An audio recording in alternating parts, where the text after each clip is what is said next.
जय हिंद। देखिए यहाँ पर क्लास 10th हिंदी के पेपर में क्वेश्चन नंबर 26वां पूछा जाता है। इसमें लिखा होगा कि यहाँ पर कावाला होगा, लिखा होगा दिए गए लेखकों में से किसी एक का जीवन परिचय देते हुए उनकी एक प्रमुख रचना का उल्लेख कीजिए। 5 नंबर का होगा। उसके बाद में खावाला होगा, नीचे दिया होगा इसी में ये कवि के जीवन परिचय होते हैं। इसमें लिखा होगा कि दिए गए कवियों में से किसी एक का जीवन परिचय देते हुए उनकी एक प्रमुख रचना का नाम लिखिए। और ये 3 यहाँ पर जीवन परिचय पूछे जाएंगे। इन तीनों में से यहाँ पर आपको एक पर लिखना होगा और ये 5 नंबर का पूछा जाता है। तो आज के वीडियो में यहाँ पर आप लोगों को बताने वाले हैं कि बिहारी लाल जी का जीवन परिचय आपको कैसे लिखना, कितने शब्दों में लिखना कि जिससे आपको ये 5 अंक मिले। तो वीडियो को पूरा जरूर देखना, बहुत ज़्यादा इंपॉर्टेंट है कि बोर्ड एग्जाम की कॉपी में कैसे लिखना है। तो चलिए शुरू करते हैं। देखिए बस इतना ध्यान रखना है, जब भी जाओगे तो कोई भी प्रश्न नहीं उतारना है और नीले और काले ही पेन यूज़ करना है, अदर और कोई पेन नहीं यूज़ करना है, ये भी आपको ध्यान रखना है। तो यहाँ पर देखिए सबसे पहले यहाँ पर आपको क्या करना है, प्रश्न नंबर कितना था, 26वां था। जितना भी हो आप यहाँ पर 26वां हो, 6 हो, 5 हो, जहाँ पर भी हो ऐसे ऊपर डालना है प्रश्नोत्तर संख्या 26वें का। खा वाला करोगे तो खा वाला, और जुग्गा वाला करोगे, जो भी करोगे ऐसे डाल देना है। देन यहाँ पर देखिए ये तीसरा लिखा है लेकिन इसमें लिखा है दूसरा, तो जैसे जहाँ पर भी हो दूसरा हो तीसरा। ये देखिए यहाँ पर जो पेपर है ये अलग है, ये वाला पेपर अलग है, लेकिन ये जब लिखा गया ये दूसरा पेपर था। तो यहाँ पर तीसरा हो तो तीसरा डालना है, जो पहला हो पहला डालना, ये आपको ध्यान रखना है। ठीक है, जैसे दूसरा था तो दूसरा कर देना है। और यहाँ पर ऐसे काले पेन से हेडिंग डाल देना है। देन यहाँ पर जीवन परिचय हेडिंग डालकर ही लिखना है। कैसे लिखना है यहाँ पर देखिए कि बिहारी लाल का, यहाँ पर बिहारी लाल जी का जन्म सन यहाँ पर 1603 ईस्वी में ग्वालियर के निकट बसुआ गोविंदपुर ग्राम में हुआ था। बिहारी लाल जी का जन्म कब हुआ तो 1603 ईस्वी में। कहाँ हुआ तो यहाँ पर ग्वालियर के निकट बसुआ यहाँ पर गोविंदपुर ग्राम में हुआ था। उसके बाद में इनके पिता का नाम केशव राय था। जो इनके पिता का नाम क्या था तो केशव राय था। इन्हें मथुरा का 24 ब्राह्मण माना जाता था। इन्हें जो क्या कहा जाता था, यहाँ पर जो जो यहाँ पर केशव राय थे इन्हें क्या माना जाता था, मथुरा का 24 ब्राह्मण माना जाता था।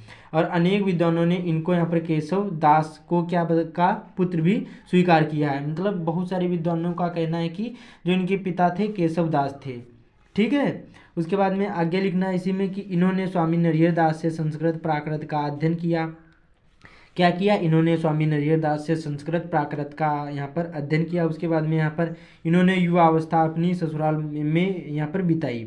जो इनकी युवा अवस्था थी ये अपनी ससुराल में बिताया था। ज़्यादातर जो मथुरा में रहते थे वहीं ये अपने यहाँ पर ससुराल में बिताया। उसके बाद में आगे लिखना है कि मुगल बादशाह शाहजहाँ के निमंत्रण पर ये आगरा चले गए।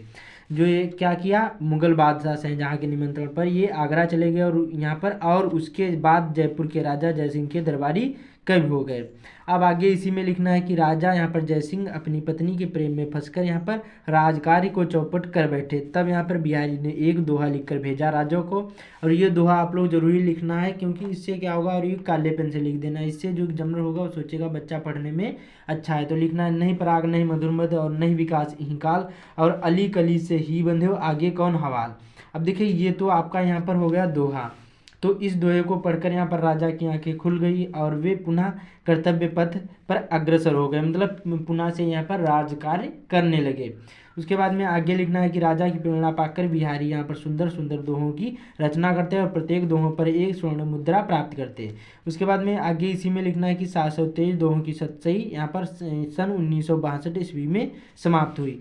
और उसके बाद में अब देखिए आगे इसी में लिखना है कि सन 1663 ईस्वी में इनकी मृत्यु हो गई। अब आखिरी में डाल देना रचना हेडिंग।